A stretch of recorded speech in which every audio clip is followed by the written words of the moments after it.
The beauty about leasing, especially in the Valley, is you generally have a lower payment on a lease as opposed to a higher payment purchasing the vehicle. On a lease, you only pay for the portion of the vehicle that you're using.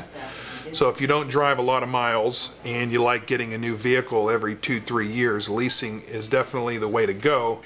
You don't have to worry about having negative equity 2-3 years down the road, as if you purchase the vehicle and have made a higher payment for the 24-36 months and your needs have changed and you want to get out of the vehicle.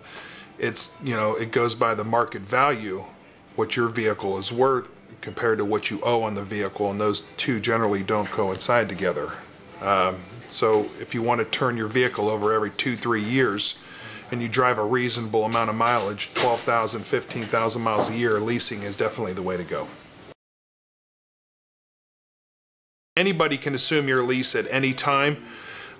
Generally through Ally or GMAC, it's that you have to pay a $5.95 acquisition fee to transfer all of the paperwork over into someone else's name, but you have that option to get out costing you nothing, or we can get a lease termination quote, because they will take off the tax and the owner and rent charges. If you drive a lot, if you drive 20-30,000 miles a year, or you're hard on a vehicle and you know you're going to pay the vehicle off and continue to keep it. A lot of people that want to do say they do a 5-year term and they pay the vehicle off and they drive it for 2 years. Well, you're in essence paying yourself 2 years to drive a vehicle that's paid for, so you can build up a comfortable down payment on your next vehicle, and you always have your trade that will be worth something. So if you plan on keeping the vehicle, a purchase is not a bad decision.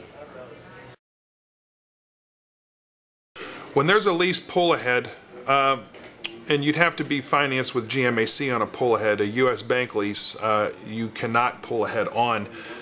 If you have 3 payments left and you want to get out of the vehicle, if there is a pull ahead going on in the current programs, GMAC will waive your remaining 3 payments if you buy or lease a new untitled GM vehicle.